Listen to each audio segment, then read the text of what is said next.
wonderful. More of that's not. Okay, so this is what we've been investigating and exploring conditions for creating realizations. So at the beginning of this journey, we looked at the definition of a path, and we always think a path is like a path, pathway, but it's really, in some ways we can say yes, because it's a result of our progression along a path. But in this context, it's like having a clear realization. So we say like a path is a mind state of clear realization. Other terms that are used are like exalted knower and exalted wisdom. When we talk about exalted, it sort of gives the indication it's beyond the mundane. So it's a higher state of knowing, higher stage of wisdom. So we have, Buddha Maitreya, sort of laid out in great extensive detail ornament of clear realizations and talking about, sort of these 8 areas and 70 topics and so forth, and it gets all unpacked into many, many, we could say, aspects of realizations. But anyway, right here, we can say it's a state of mind that acts as a pathway towards our spiritual goal, a spiritual goal being either that of liberation or of full enlightenment, as we say, liberation from suffering on the basis of karma and delusions, so that direct perceptual realization of emptiness, that is that mind of that clear realization of emptiness, or full enlightenment. And in our tradition we might say the full Lama Tsongkhapa enlightenment, having attained eventually Buddhahood enlightenment. So this path can be defined, and as you go along in Buddhist studies and particularly in philosophical studies, everything has a definition and an etymology and where it's all come from and why it's called that, what are its boundaries and so forth. And so here we have an exalted knower conjoined with either an uncontrived motivation of renunciation or an uncontrived motivation of bodhicitta, uncontrived motivation, right? And so uncontrived being spontaneous, being that it's effortless, it rules our minds. So Lama Tsongkhapa said in the 3 principles of path in terms of renunciation, this mind is when there is no arising even for a second of attraction to the perfections of cyclic existence. And I always think about perfections of cyclic existence. We get a bit confused because we have 6 perfections and 10 perfections and so forth. So it's attraction to worldly worldly concerns is the perfections of cyclic existence. We're very good at, or at least advertising is making it look like perfection. So abandoning that attraction, like never for 1 second having that attraction day and night, and day and night, the intention seeking liberation or definite emergence, to definitely emerge from this ocean of samsaric suffering. That impetus arises spontaneously day and night. So at that point, the thought of renunciation has been generated. At that point, it's the entrance to, usually we would say, we would say in this context, in this day and age, we would say like Theravadan path, or the path of renunciation, of wishing for liberation. And then uncontrived motivation of bodhicitta is, as Lama Tsongkhapa goes on, if your reflection on the suffering of all mother sentient beings has made it impossible for you to bear the suffering for even 1 second, and the wish seeking enlightenment for their sake arises without effort, then you have realized the supreme precious mind of enlightenment, bodhicitta. So that then becomes the uncontrived bodhicitta, which is the entrance to the Mahayana path. Paths, we'd say. When we talk about path, there we're talking about paths, the path of accumulation, the first of the 5 paths. So whatever realizations we have, the realizations or paths, those which we strive to bring about in our mind, and to deepen that experience and strengthen that experience as a result of our practice. So for that, we have been looking at actually some of the favourable conditions, which, in this presentation we've called Ngondro, the preliminary practices, those practices. So the foundation of going for refuge and generating an altruistic motivation. So that one of refuge and bodhicitta, of course, we would say with the refuge and bodhicitta prayer, but the practice. So then we have the Ngondro, refuge Ngondro, which some of us are pursuing and having a retreat on early January. Stay tuned for the dates. For that, and give everyone an opportunity. So that's foundational practice. And then we have looked at different practices for purification of obstacles, to remove obstacles. So we've looked at Vajrasattva practice and confession to the 35 Buddhas. And then, there are many, many other purification practices that we do. And then the practices specifically for, or primarily for, accumulation. So water bowls is another one within the purification practices. 100,000 water bowl offerings or more. Accumulation of merit. We've looked at specifically mandala offerings, but again, many, many more in these categories. And last week we were looking at requesting and receiving inspiration from our lineage, from our gurus and so forth. So we looked at that in the context of Lama Tsongkhapa Guru Yoga practice. So there are many Guru Yoga practices of Guru devotion that we can engage in for that. But the Lama Tsongkhapa Guru Yoga is a typical one for that accumulation in our tradition of the 100,000 recitations of the Miksema within that practice. Okay. So they're the ones that we've looked at over the past few months. And of course, these complement our main activities of study, reflection, and meditation. We looked at that earlier on in terms of the significance of that, and particularly, of course, having studied, but the one of reflection that we maybe think to skip over and just go from study to meditation, but to really sort of coming through discussion, reading commentaries, reflecting on, inquiring, and so forth. That inquiring mind is very much a very significant step. Okay, so that's the areas that we've looked at in this whole topic of creating the conditions for realizations. And then if we look at the different Buddhist traditions, different countries and so forth, we have different lists of realizations to gain, and that different ways of presenting these transformations of the mind. So in the Gelug tradition of Tibetan Buddhism, that's us, following Lama Tsongkhapa.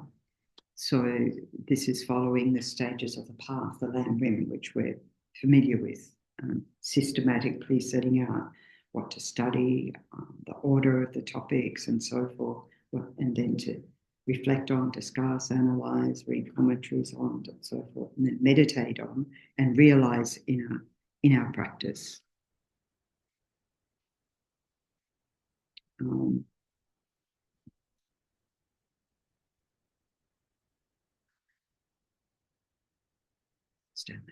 Okay. So we have, it's very important that we study reflect, learn these topics and the order of the topics and the points within the topics, so that can serve as a guide for us.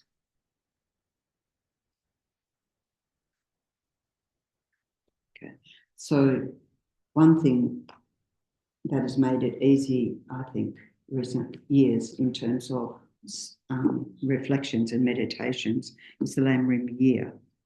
I don't know if people have looked at that, but the Lam Rim year, a meditation for each of the. I'm just thinking it does 366. I can't remember now. It's close. 365.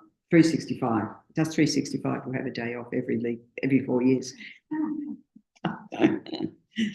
And this one, like, it's really fabulous the way it's set out. Alison Murdoch's, sort of, she has a commentary of why she did this, so to make it easier for us.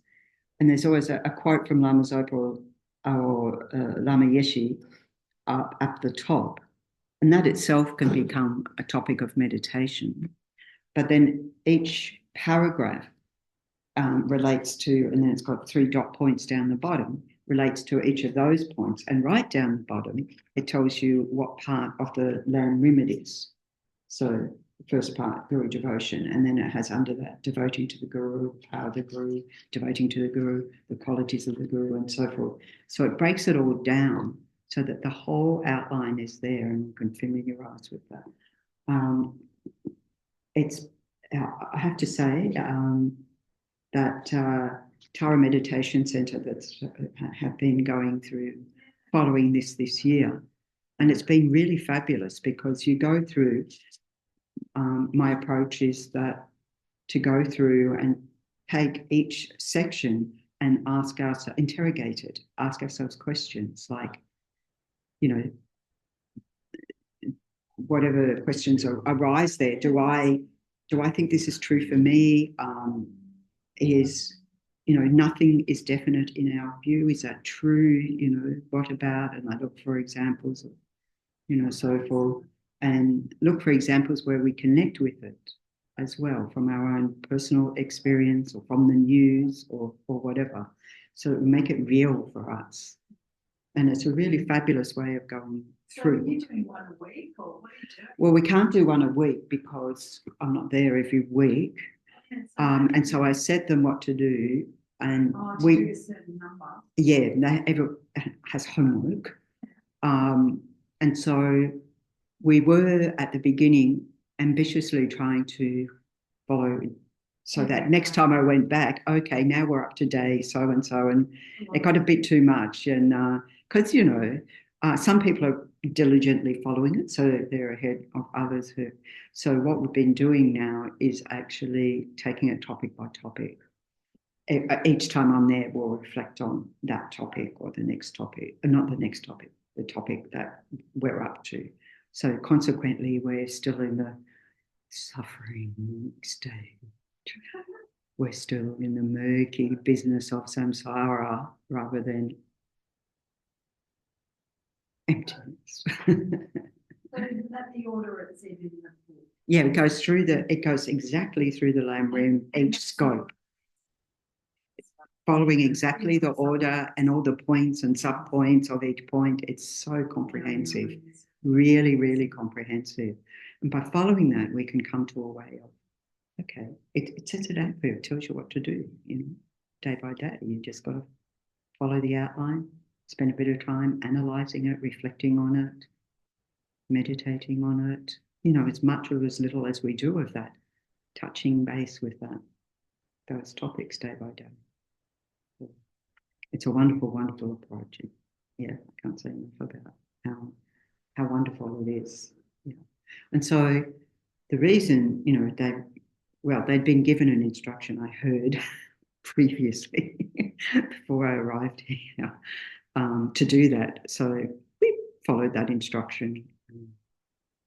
Ngondro had, when it first came out, it said to do this. And of course, nothing like having someone who's going to follow up on it to make that happen, right?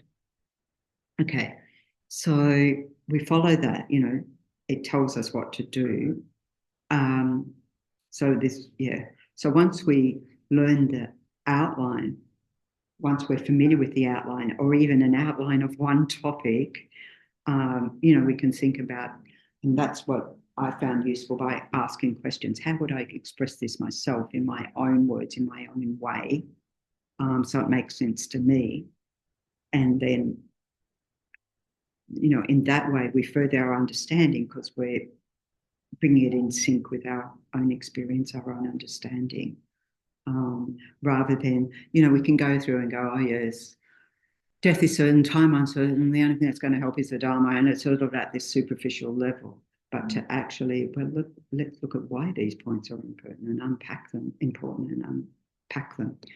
So then, just refreshing on the way it's presented in the Lam Rim, we have the foundational practices, which are what we label Guru devotion, connecting with sources of inspiration. We were talking about this last week, so that we stay inspired and encouraged and have guidance on the path, and or see the significance of needing guidance on the path. And the other one of appreciating our precious human rebirth. So I find with this one, it's really good to say, well, what is it do I appreciate? We've got the 10 and the 8 and the this and the that, but just saying, okay,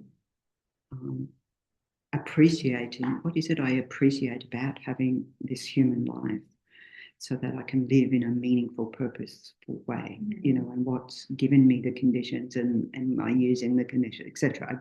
I make questions that are relevant to me, and we can all do that. And it's doing it in an open, spacious way, not thinking, oh, I've got to get this point and then that point and then the other point. Yes, the points are there. So you can relax about that and just then think about it for yourself. What do I value? What do I appreciate? So forth. And then the practices of, so now they're the preliminaries to then the lower scope, practice for generating, fulfilling the motivation to renounce worldly existence, worldly concerns, not worldly existence, worldly concerns, to focus on genuine happiness, the bliss of liberation, nirvana, perfect peace. So we have the generating the awareness of death and impermanence, and there again we can do that. So here we are in a situation where our dear friend Tom died suddenly, and that brings that reflection on death right to our mind, doesn't it? And we go, yeah, impermanence, change. And so we can turn our mind to that when conditions, particularly when conditions like that arise, and our mind goes to that anyway. And, oh yes, well, the teachings have said this, and this is a perfect example right here, right now. And then the awareness of the suffering effects in future, if we live and act under the influence of, we say, the 3 poisonous minds, and then we unpack all the other afflictions based on that, the craving, greed, this time of year, that desire, especially when they say 20% off only today. I've got one of those this morning. And I'm like, yes. Instant. Yeah, I know. I know. Quick, get in now. The mind of, we could be immune, we should say, yeah, until the next 20% off. I'll wait till it's 50 off. And then hatred or aversion and ignorance, closed-mindedness. So these minds that are running the show and being aware of the suffering effects of that right now. We can see that, look at my own. Yeah, it's 20% off, and the mind grasps at that and goes, oh, I had no plans to go book shopping, but all of a sudden it's presented to you, and so you can see the mind grasp at that. So, observing when those things happen. Going for refuge as a source of protection, direction, and living mindful of the karma we have created, are creating, and will create in terms of striving to create the conditions for the best possible conducive conditions for future happiness, future lives. So that's the practices of the lower scope. And then the medium scope, practices for generating and fulfilling the motivation of renunciation, definite emergence, aiming for complete liberation from suffering and its causes. So we first of all identify all the types of suffering we're subjected to in cyclic existence. So we go through the 3, the 6, the 8 types of suffering. We go through the suffering of lower realms and then investigate. Well, we already do that to generate the mind of refuge, not wanting to be reborn, the fear of going into lower realms and conviction in the Dharma, Buddha, Dharma, Sangha. But here, also realizing that wherever we're born, even in those, luxury God realms, it's all in the nature of suffering, different, and be aware of the different types of suffering we're subjected to, and not think that we're immune to any of those forms of suffering while ever we're in samsara. It's hard to keep in mind when everything's falling into place, you're having a good day, things are going well, and then the crash comes, you go, why? Because you're in samsara is a simple answer. The awareness of the causes and conditions for such, of course, the karma we've created, the afflicted mind states we have created under the influence of that karma. And then in particular, the ignorance of self-grasping, the ignorance of reality. And then the third noble truth, awareness of the possibility of cessation of that. It is possible to be free of suffering and its causes. And then the fourth noble truth, awareness of the paths leading to that cessation, which then is embodied in particular in the 3 trainings, higher trainings, in ethics, ethical conduct, and then the training of the mind in concentration, and the training of the mind in wisdom. Okay, so that's then the middle, the scope. And then the practices for generating and fulfilling motivation, aiming for enlightenment, which we say all the time in our refuge and bodhicitta prayer, with the wish to benefit all sentient beings. So here we're generating a bodhicitta motivation, and we've heard from Lama Tsongkhapa that setting a high bar of what it takes to have that spontaneous altruistic motivation, but nonetheless we keep familiarizing, and the more we familiarize, the more it does arise, right? It does arise. At some level, we could say that it's already there in our mind stream, that this mind of bodhicitta never goes away. Sometimes it can be quite hidden under our afflictions, but it's still there. And then engaging, and in terms of practice, engaging in the bodhisattva conduct, the practice of the 6 perfections. Just read a little bit on this from Lama Tsongkhapa in relation to the 6 perfections. There's the path, that is the method for not being attached to the resources that are your possessions, is generosity. It's interesting. It's not saying giving them away, not being attached to the resources that are your possessions. Because you become free from attachment to your things by becoming habituated to giving them away.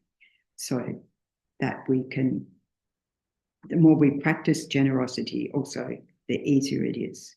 And then we talk about the different levels of generosity of giving food. We've got our hamper out here to go to the food bank or wherever other charity it's going to, so that we can, the conditions are there. Easy to practice generosity, pop it in the basket out there. So food, medicine, shelter, love, time, listening, we can all do that. But at the basis is the wish to give, the wish to give. And there's always the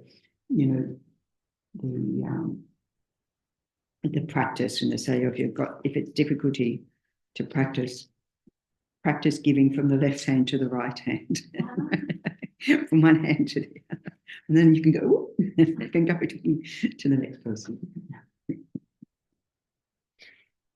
Yeah, not grasping. The method for restraining yourself from the distraction of trying to possess what you do not possess, jealousy and so forth, is ethical discipline.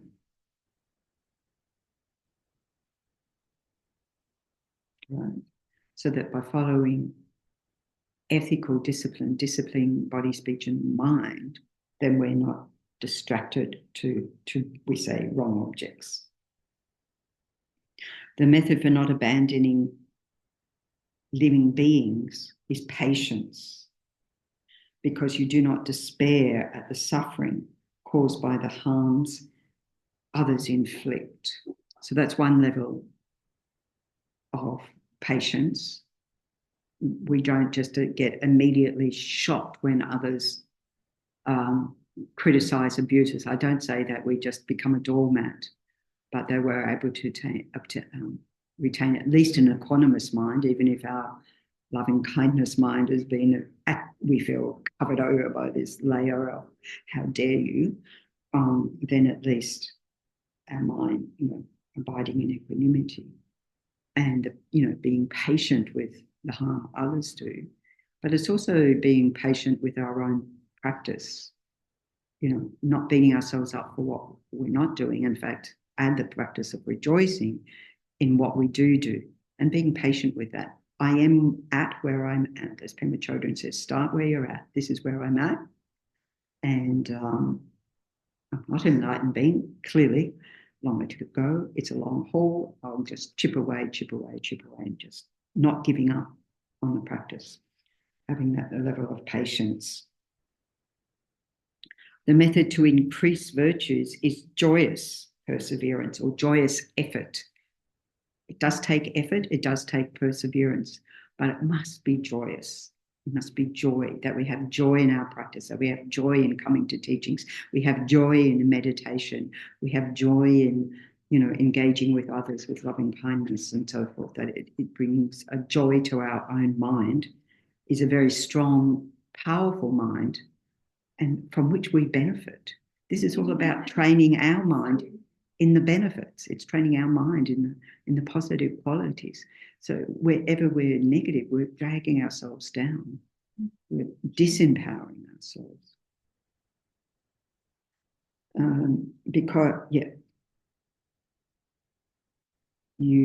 Joyous perseverance increases virtues when you joyously persevere at what you undertake. The methods for clearing away obscurations are final two perfections, because meditative stabilization clears away the afflictions and wisdom clears away the cognitive obscurations, or we say the obscurations to knowledge. So generally, we talk about clearing away the afflictions and their imprints in a general presentation. It gets a bit more broken down than that. So the perfections, as presented in the ornament of Mahayana Sutras, again, Buddha Maitreya, non-attachment to objects is a path. Non-attachment to objects is a path. In other words, a mind state. Another is restraint from the distraction of obtaining them. Not abandoning beings, increasing virtues, and clearing away the obscurations of others. Okay. And then in terms of basing the six perfections on the three higher trainings, which we just presented, ethics, concentration, and wisdom, the nature of training in ethical discipline is the first three trainings. So the practice of generosity, ethical discipline, and patience.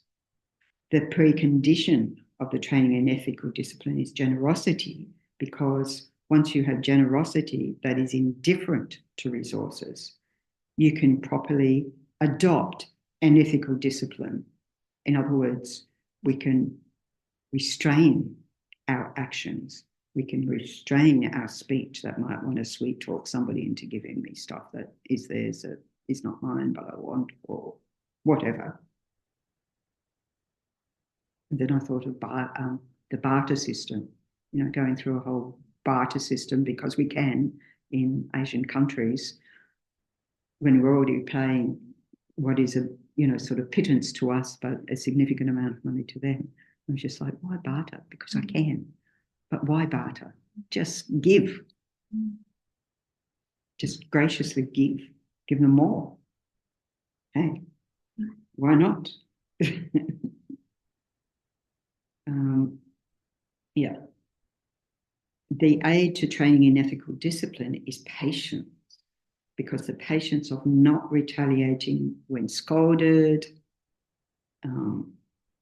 patience of persevering with our practice, and so forth, safeguard you properly, safeguard your properly adopted ethical discipline, safeguard your ethical discipline. Meditative stabilization is the training of the mind, which is the higher training of meditative concentration, and wisdom, the training of wisdom. Of course, we also have that, in the Bodhisattva's way of life, presentation, extensive presentation on the 6 perfections.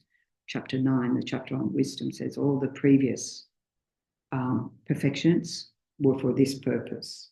So we could say that the accumulation of all those perfections and perfecting those is necessary for us to generate that perfection of wisdom. As for joyous perseverance, is included in all 3 trainings. So joyous, beginning, middle, and end. Again, from the ornament for the Mahayana Sutras, the conqueror rightly presented 6 perfections. In terms of the 3 trainings, 3 are the first, 2 are the 6. 2 of the 6 are connected with the final 2. 1 is included in all 3.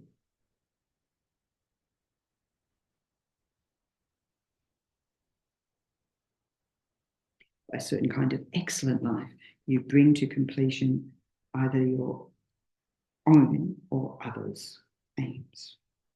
Both actually. Okay, so engaging in the Bodhisattva's life through the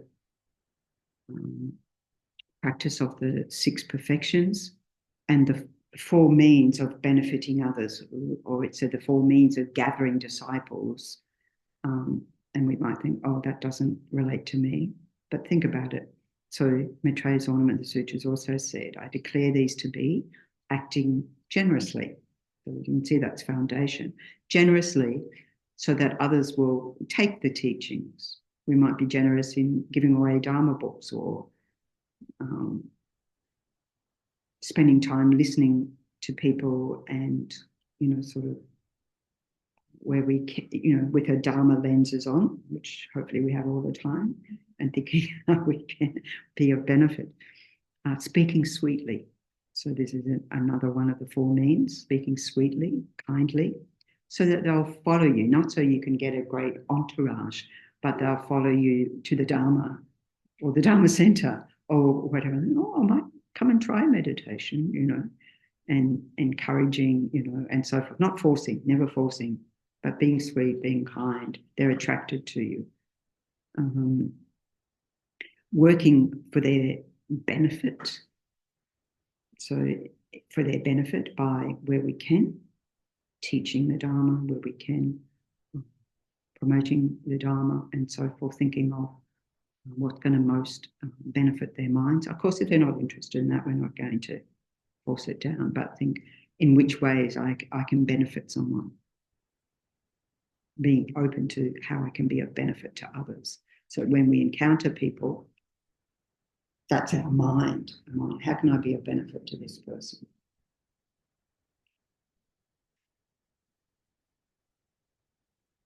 Or to the cockroach drowning in your shower, like I had yesterday. I thought it was dead, but I still got the toilet paper, scooped it up, and I put it, and I thought, I did some mantras and so forth, and I put it, and then after my shower, I thought, I better check if it's still breathing. And it was sort of, so I did some more mantras and so forth, more toilet paper, dry, did the whole, operation procedure. And eventually it sort of scuttled away. I don't think it was long for this life, but it did scuttle away with at least some mantras blown onto it. You didn't take it outside. I couldn't. Oh, I couldn't. Oh, I could have. I could have taken it outside. Yeah. My intention was to take it outside, but by the time it resussed, it was scuttling away. Well done. But the other way, of course, we have these Lama Zopa made those mitts, that hand things that you could scoop them up in, which has mantras all around it. Another way is just having a plastic container with mantras inside and just putting it in that container. We did this at Chenrezig in the nuns community, and then take them outside, take them outside. And then they come in. And then they come back in. You do it all again. By now, they're your family.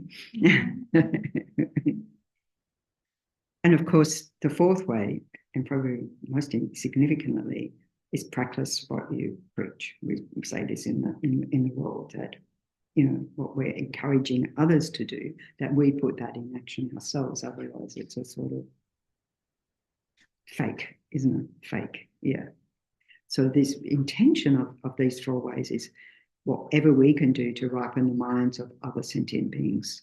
And, we can be as creative as we want to be, just spending time calmly with family at Christmas, kindly, not getting involved in any long-held arguments. Yeah. Found it quite interesting because I don't eat chocolate. And what I've discovered with my family is if anyone gives me chocolate, I just pass it around and everyone has some. And they don't even notice that I haven't had any because it's very good. Perfect. It's an easy one, isn't it? I'm not even, I'm not even having the mind of relinquishment because I don't eat it. So I've already relinquished that long ago. I offer freely. And then, of course, the main realization we're talking about here in the great scope is the union of calm abiding and special insight. So this one, as Lama Tsongkhapa says, in the foundation of all good qualities, once I have pacified distraction to wrong objects, so the objects of the senses, and correctly analyze the meaning of reality, in other words, correctly analyzed emptiness using conceptual mind, please bless me to generate quickly within my mind stream the unified path of calm abiding and special insight.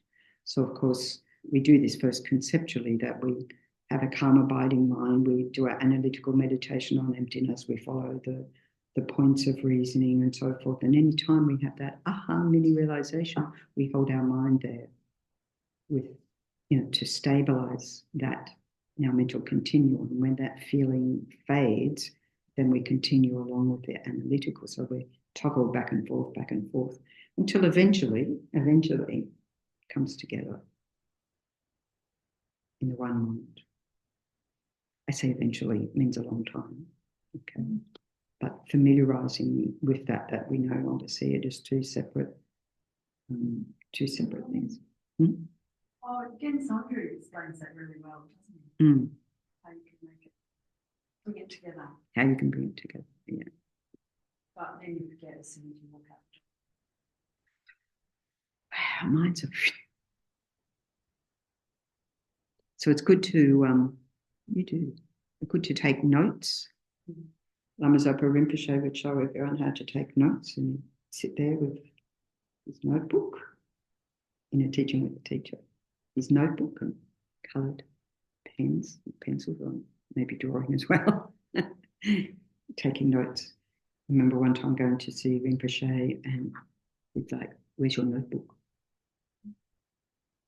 I didn't have a notebook. And I wasn't unprepared to meet Rinpoche because I had been lining up for days and days and days. And this was the very last day of the month-long or 6-week-long retreat, whatever it was. And I'm like, okay, I'm unprepared. So he gave me these little post-it notes with doggies on it, little cute doggies, and this writing on those. Yeah. Always be prepared, because what happens? It's all real in the moment, and you walk out the door and you, what was that? That was really good. Okay. So yeah, whatever it takes. And I also believe that in the act of, there's two things happening in the act of writing notes. One is that you're very focused then because you're listening to take notes. But it's also, we can think that the imprints on our mind stream are stronger because we've had to focus more. Yeah. Rather than sitting there going, oh, this is nice, this is nice, this is nice, you know, whatever, or our mind goes out the window or elsewhere.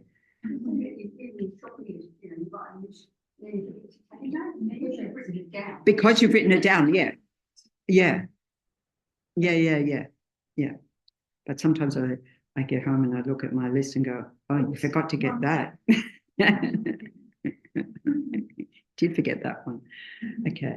So the best way to gradually generate such realizations, their beneficial effects, is to keep the practice of gathering all the favorable conditions that we talk about, you know, the path of accumulation. But even to get to the path of accumulation, it looks like we need a lot of accumulation of those favorable conditions. And of course, we do that also by the decisions we make in our life, like decisions about like what to read or things to watch or so forth, that they're not disturbing the mind. This gets harder and harder and harder, you realize, in the world, to watch those things that are wholesome, or at least not a waste of time. There's a lot of wasted time stuff that you could say, well, it's not really harmful, but it's a total rubbish. Yeah. Total. Yeah, it's when you're really tired. When you're tired, I just want to chill out. Yeah. We can have entertainment that's nice and wholesome. I guess so. Yeah. But be careful, I guess, too. That can be a trap because we might get sucked into that as well. That life. Anyway. Yes. Yeah. So it can be, I can just relax my mind. I don't need to think, but something that's wholesome rather than, you know, shoot them up and whatever. There's a lot of that's very, very violent. I mean, we've got enough violence in the world, let alone needing to recreate it. Yeah, you know what I mean? It's very popular. It's very popular. No, good. I guess it feeds that mind of adrenaline rush, or I'm not sure. You know, it's very negative states of mind. And I think once you meet the Dharma, it gets harder and harder and harder anyway, which is a good thing, to participate in those, or even to see the point of them. And then, of course, we see how people whose minds are totally absorbed in that Norwegian guy who was totally absorbed in watching all those terrible videos, and then he went and shot, you know, those young, this was years ago, remember? Yeah, the ones on the island. Yeah. Because it's like that became his reality. And this is for all of us. Samsara becomes our reality. And we forget that that's not real. So different layers. So the Lam Rim teachings, continuing to engage in study of reflection and meditation. And I sort of follow the example of my teachers who continue to study, even though they've done the Geshe degree and been teaching for over 20 years or so forth, and continue study, daily study, and say, as His Holiness says to us, study, study, study, study. Because even we just stay at the level of study, we're putting those imprints, familiarizing with those states of mind on our mind stream. And also what I found interesting myself is, like, I used to think when, Geshe Santa would say, study, study, study, and I think, I'm not studying. And I thought, I had to interrogate what my idea of study is. Mm-hmm. I wasn't having an exam every day. So I wasn't swatting. But then you have to realize, actually, I am studying. I'm reading a lot of Dharma. I'm following a lot of teachings. That is study, right? Everyday life. Yeah, that is study. Oh, good. Yeah. No, I really did. I had to sort of think, he keeps telling me to study and I'm not studying. And, I made study a hard thing in my mind. So we've really got to say, actually, it's not hard. It's not hard. Joyous. I've never lost the joy of study, I have to say. I've always had passion for study. So, that's one of the conditions we can have. Because, our minds are just like sponges. They'll absorb whatever we want to put in there. Study, and then, of course, reflecting on the Lam Rim teachings, meditation on those, as we have talked about. So, and then in the case of Lam Rim, then we gain realizations in relation to the different stages. So first of all, we become proficient in the reflection and meditation on a topic. We become proficient because we familiarize, by doing it over and over again, we become proficient at that. So the thing is not to think, a danger would be, I know that topic, and then our mind switches off. And so we never know the topic until we've had a realization of the topic. Like my friend at Kopan, who went to do a retreat on the Lam Rim, Lama Lundrup, who was the abbot at the time, and had told him to go and retreat on the Lam Rim, and he went and did that. And he was intending 4 months, and he stayed for 4 years. And the only thing that stopped him was visa problems. And he said, I didn't get past the first topic. But without interrogating or whatever, you would say he would at least have at least minimum, incredibly familiarized himself with that topic, right? So, we do this, we reflect, however long it takes, we become proficient and reflect and meditate. The second step, and this is never a linear process, right? It's not like I do this, then this happens, then this happens. These things can happen simultaneously. Having an effortful experience when we turn our mind to reflect on it.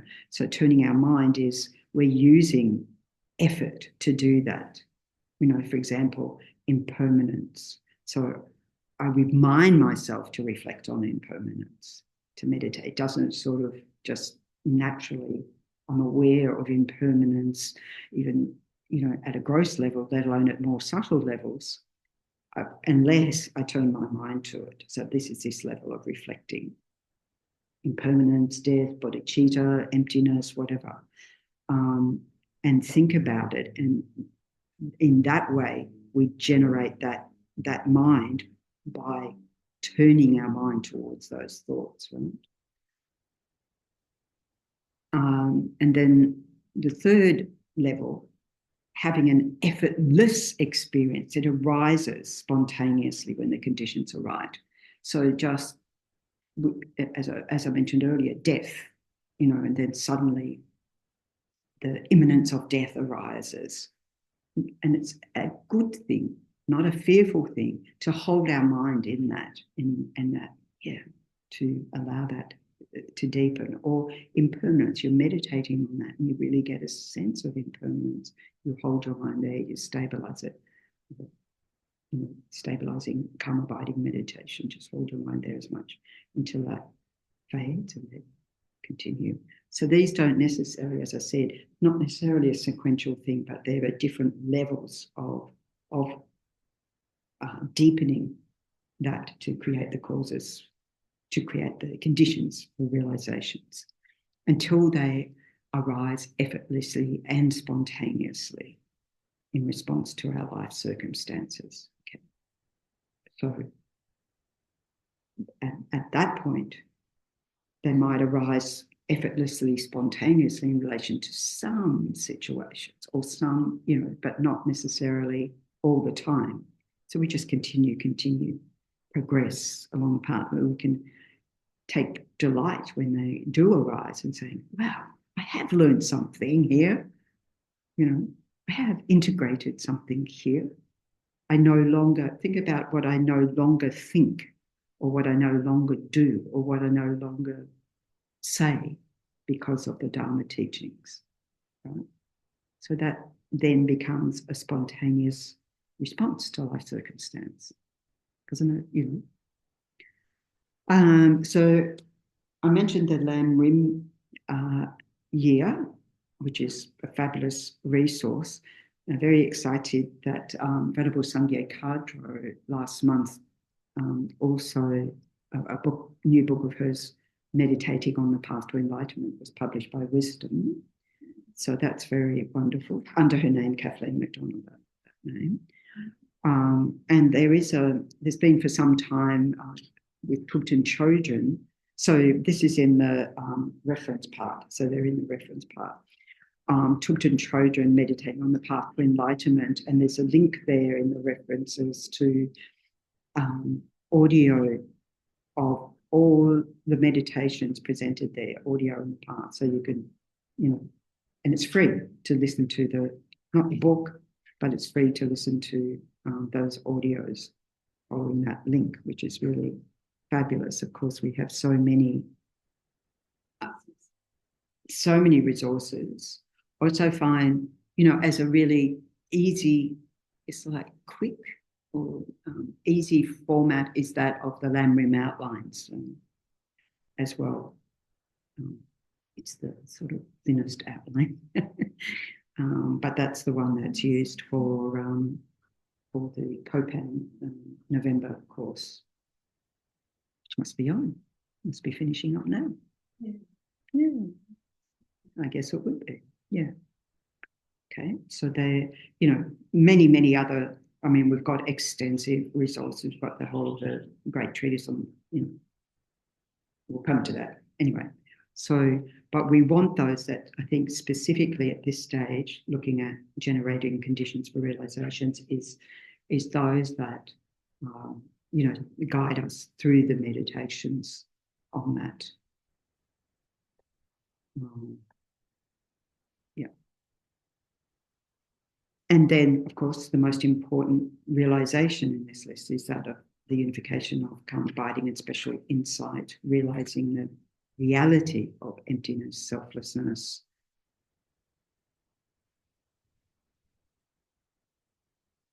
And this is said to be a supra-mundane realization.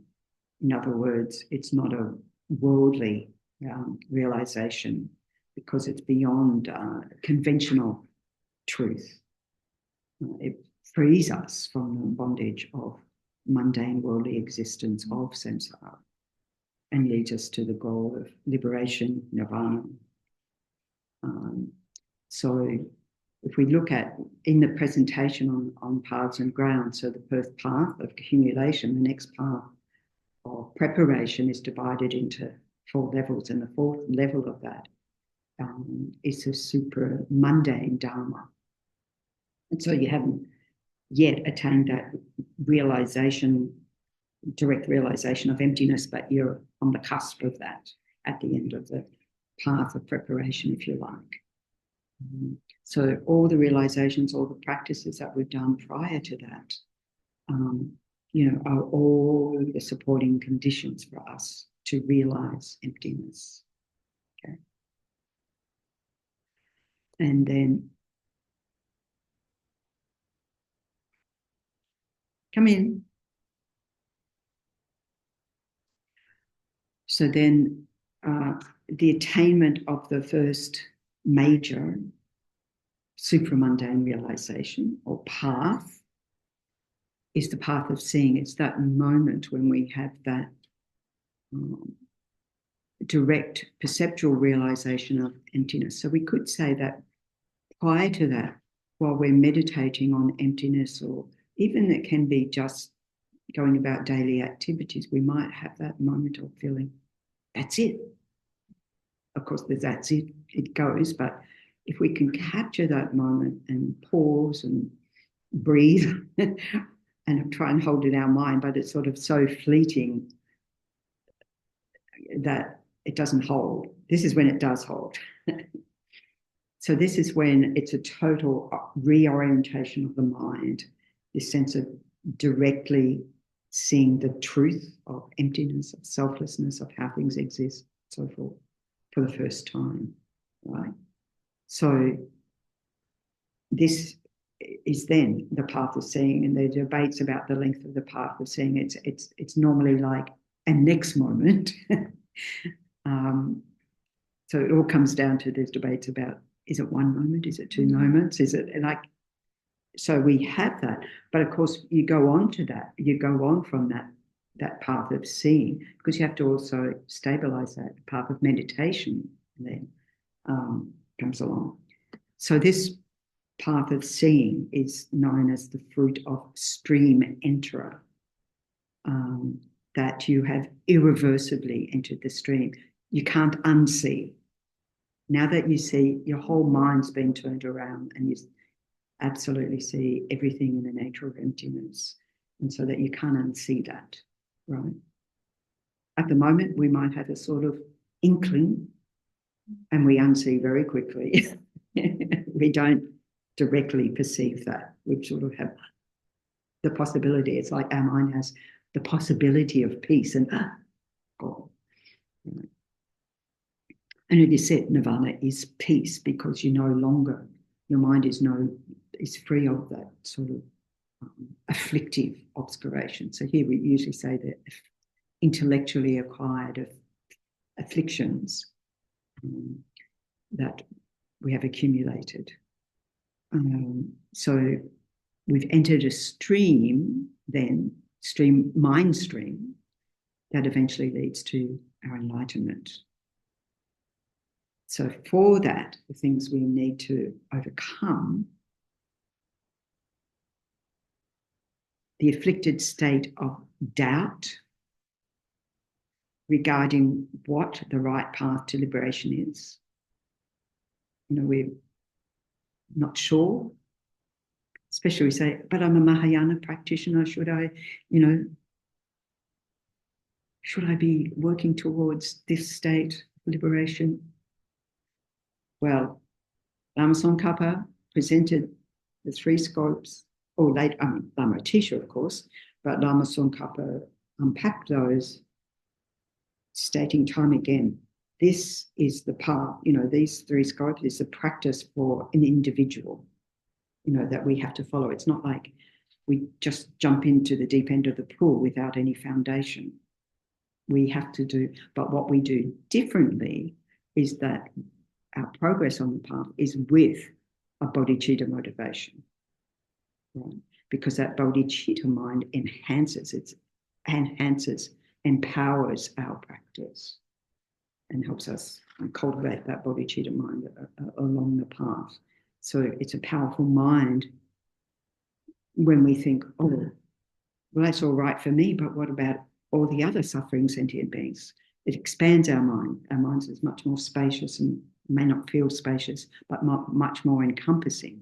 Which is why when we do, practices of prostrations and Vajrasattva practice, and we're visualizing every other sentient being on every atom of space arising in human form, engaging in the practice with us, so that empowers our mind. Or when we're doing prostrations, think that, as Lama Zopa Rinpoche would say, think that, if you're best is you're on a high mountain, because you're covering more atoms of the earth down below, and he's thinking about all the beings of the earth all the way down to the other side of the earth. So your mind is very expansive, encompassing all those beings, engaging in this practice with me.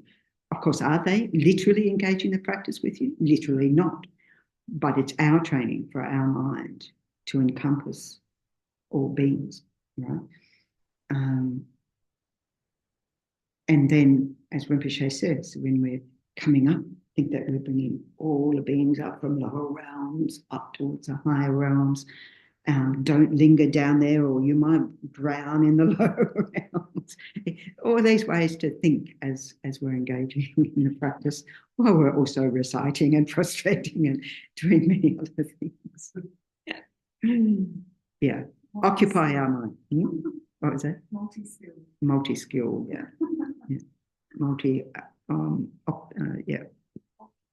Occupied our mind. So here we were overcoming this afflicted doubt regarding what the right path to liberation is. As I said, these great holy beings of the path who had these realizations, because it's like, well, if they had these realizations from following the path in this way, and I haven't been on this path before, well, if I have, I don't remember it, so I will follow that path accordingly. Would you like to come and please?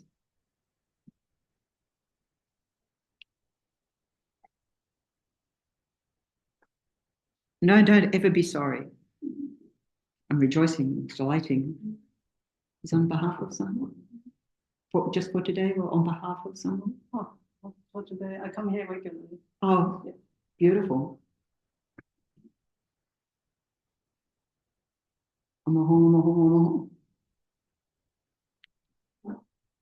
Thank you so much.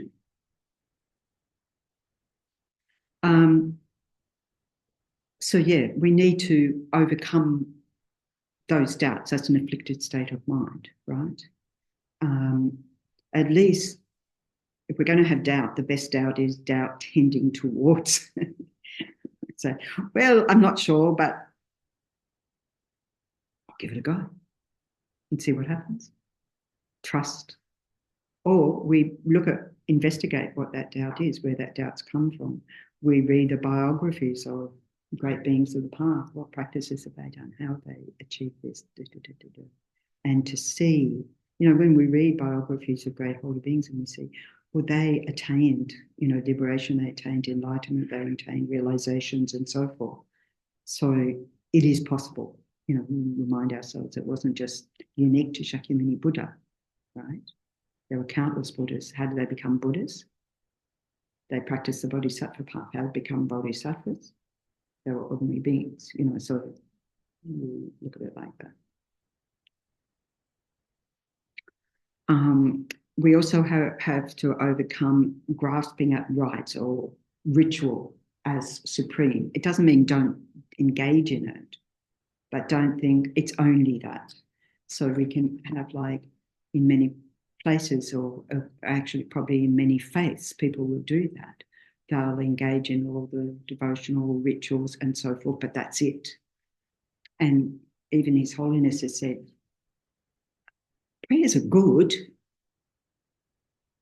but it's not going to get you enlightenment,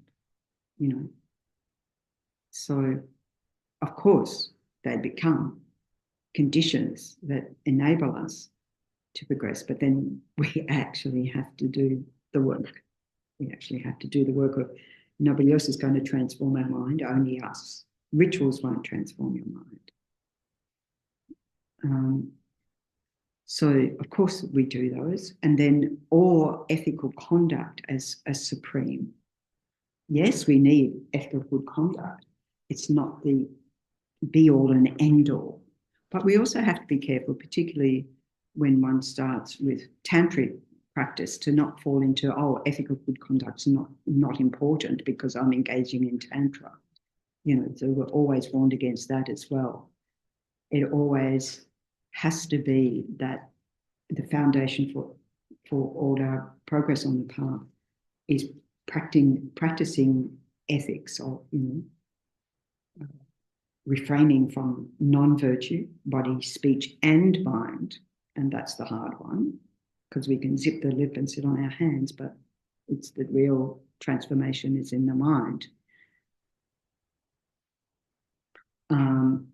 And engaging, the second ethics of engaging in virtue.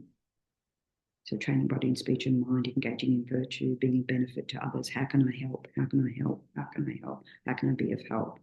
You know, in every encounter. And cultivating the virtuous, positive states of mind, because they're very, very powerful, but they're very weak currently in our mental continuum, because what's strong is the afflictions. Okay, hence all the practices that we do, purification practices that we do. And then the third of the ethical conduct is benefiting others. So they're at the three levels. Because the Buddha said, at least do no harm, the first level, right? Engage in virtue, and where you can, benefit others. Okay, so but going beyond that, we no longer means methods that only focus on maintaining rituals, keeping certain good conduct. We need to do that. But when it goes beyond that in terms of warding off suffering, so that we can say, that's very good, that's lower scope practice. But we want to cut the root of suffering, right? And so to do that, we have to have these generate realization in our mind. Otherwise, it's not going to happen. Hence, we're still here in samsara. And the third one, we have to overcome grasping at the view of self. Okay, this is the most hard. Any view we might have acquired in this life, holding to a permanent, independent, partless self, self-sufficient, substantial, out there from its own side. And this becomes part of then our meditations on emptiness, interrogating how the mind grasps at a self, identifying what the object of negation is, which is not our being. We're here, conventionally we exist, but this self that we impute on top of the body and mind, the aggregates, that doesn't exist anywhere. You know, it's not like you'd open up the body and go, ah, there you are. So we meditate on that. If it does exist, first of all, we identify what that self is, because we've got to get the right object of negation, not nihilism, like, oh, I don't exist, nothing exists, you know, which is, as Lama Tsongkhapa said, a nova negation. Yes, I exist, but this self that I tell all those elaborate stories about, this self that gets hurt when you criticize me, I always point here. Not that it's like the self is there or anything like that, but I have a sense of that. I point here. I love you. I am angry. I, anything. I. I'm just like, there's no I there. But that's where I point. Or my point, I think. So we have to interrogate that. Is it in our head? Is it in our heart? Is it anywhere? It's in the whole collection, my whole of my body and mind. Is this me? Well, I think about myself. Is the whole thing, whole package? So these become then, so having identified what this object of negation of the self is, then we interrogate, well, if it does exist, it has to either exist within the aggregates, body, mind, combination. If it doesn't exist there, the only other option that exists outside that, because it's my body. I possess this thing, my hand, my this, my that, my everything. So does it exist separate? Of course not. So it doesn't exist in here, it doesn't exist out there. we need to come to the conclusion that it's a mere label, a mere imputation placed upon the body and mind, that it has no inherent existence. It has no independent existence. It has no permanent existence. You know, I will go on and on and on and on and on and on. We think about ourselves. If we think about a future life, and it's always me. It's always my perception of me, not necessarily this body or whatever, although when I think about it, I can't think of anything else because this is the only thing I know, right? So we do that. We do grasp at this view of self. And so we need, that's the one that we really have to interrogate over and over and over and over and over and over until we have that perceptual realization that non-existence of this self I've imputed, I've created, or as long as I put, I've hallucinated. I like the word hallucination. It's a total hallucination. This one. It said that when you, two things can happen. When you getting close to that, first of all, there's many stories of people meditating on emptiness and grabbing hold of themselves to see if they're still here. I've gone. So a fear can arise, you know, this sort of sense of nihilism.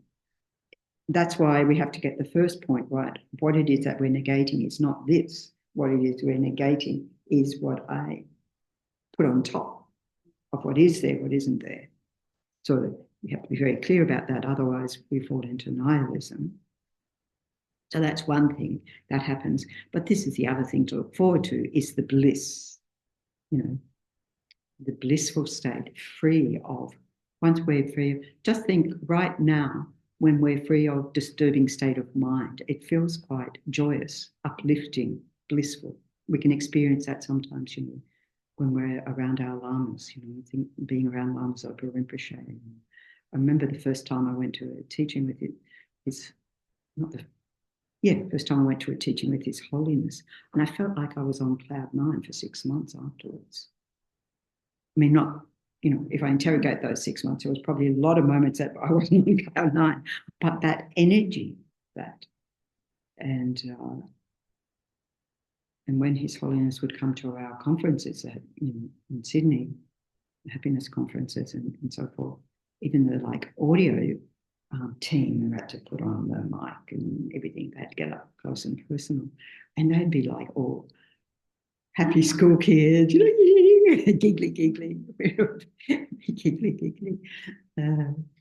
Yeah. The first time His Holiness came to one of it was the first time the conferences went super big, you know, 3,000, whatever, the venue was packed. Because His Holiness was there, he was the big draw card. And because Vajrayana Centre was hosting this, there was a few of us who were involved with the conference who were welcoming His Holiness. And after, you know, the day was over, I rang the two main organisers. Oh, I rang one, but they were in the room together replaying the whole time when His Holiness arrived. And one of them said, "He took my thumb. He took my thumb. What does that mean? He took my thumb." I said, "Will you forget it?" And she said, "No." I said, "That's what it means. You won't forget it. You won't forget His Holiness." And it was just like, let's do that again. You know? That sort of, but this is more not just something that's going to fade away. It's abiding in bliss, as the yogi who, you know, practitioner who was invited to present at a conference in New York, and before he went, His Holiness said to him, "If they ask you about your realizations, you have to tell them." Right. So the boss had said, "You've got to tell them, otherwise he wouldn't have said a word." And so they asked him about his experience, and he had his head right down very humbly, and but he had a microphone on. He said, "I abide in a mutable great bliss. I abide in a mutable great bliss." Doesn't that sound like that's what we want? That's that state, abiding in immutable great bliss. So we want that bit. We don't want the fear bit. We could say, as I remember when Geshe Tenzin Temple at Institute Lama Tsongkhapa, when he said, we've all been to the peak of existence. And you go, well, why am I still here? Because of that grasping at having this self that is going out of existence, like it was never there anyway, but suddenly it's going out of existence. It's like the fear of death, that you are, well, the body is literally going out of existence and then the mind dissolves and so forth. So having this fear of that means that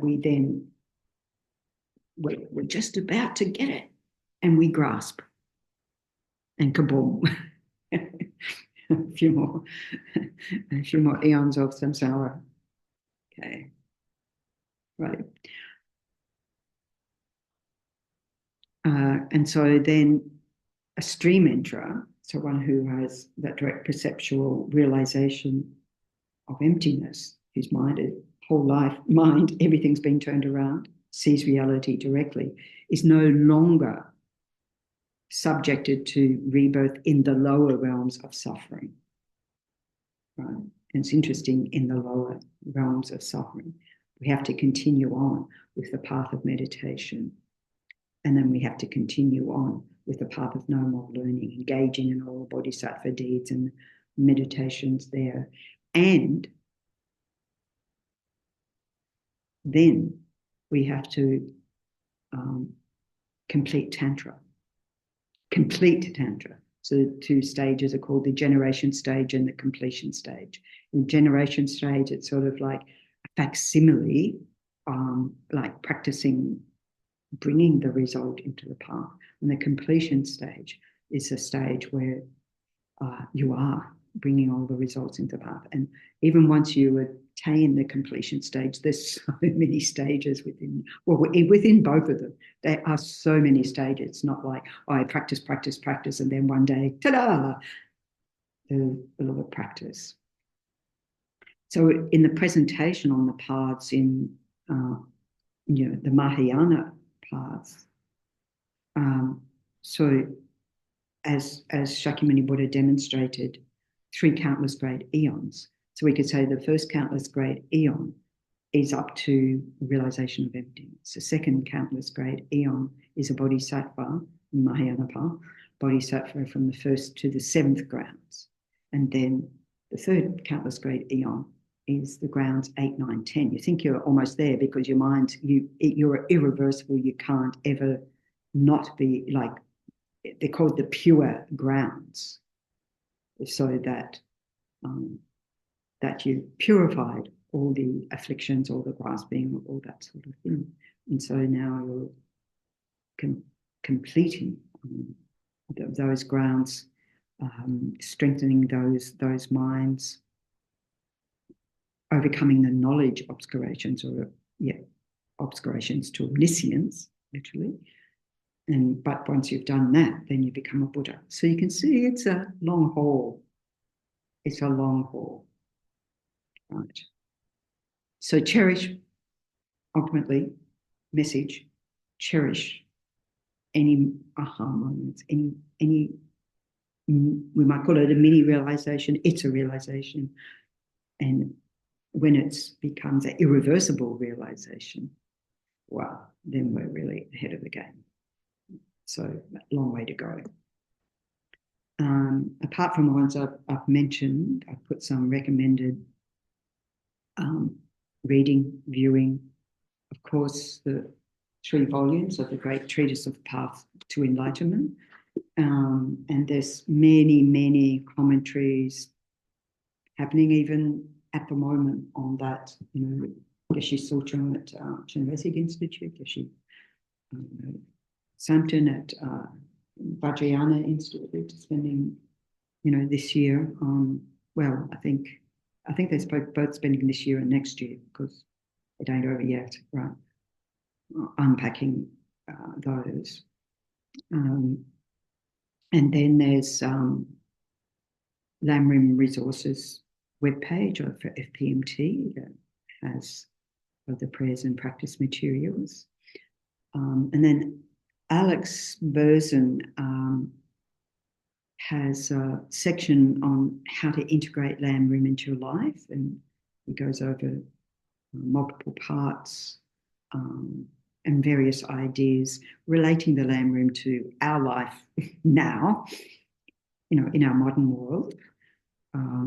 So there's a link there to, and also gathering together other commentaries. I think I've already also added in the Jamchuk Lam Rim website, which has the 18 great commentaries. So this was, I think it was Sekong Rinpoche who first asked. But anyway, and then Ling Rinpoche asked for His Holiness to give teachings on these 18 great commentaries of the Lam Rim, which His Holiness gave between 2012 and 2015 at Cyril Draper and Gandon Ministries. So that website's still live, and I checked up yesterday. It still has links to a lot of those materials. And then, of course, I mentioned Thubten Chökyi, and I mentioned the book. So yeah, so they're just some. Of course, we've got all of Geshe Soka. Well, we don't have them all here. Geshe Soka Rinpoche's, always forget. Path to Enlightenment, of course, but what the first part is. Anyway, it's the teachings on that in the Maroon and Gold books. And Practicing the Path, Yangtze Rinpoche also giving it a contemporary flavour, which is a commentary on Liberation of the Palm of Your Hand, which is a commentary on Tsongkhapa. So we've got heaps of materials, but I particularly encourage, I think, the audio meditations can help, and the Lam Rim Year. I think those in particular just make it really easy for us. Okay, so I can leave this topic here for today. We just have one more week to go on this. And then next year, we're going to start off with the 3 principles of the path. That will be, because we have a few teachings and then Geshe Sharab comes. So the January teachings will be on practicing 3 principles of the path, because then Geshe Sharab comes right at the beginning of February. Okay. That's it again. And then tomorrow we have, tomorrow and next week, next Saturday, we have the teachings unpacking a bit the teachings of Geshe Soka when he was here. So on the different topics we've done, and this one's on the day that was on perception, reality, wisdom. Perception, reality, bliss. Okay. Let's dedicate. Page 8. Kevadihinu dudalama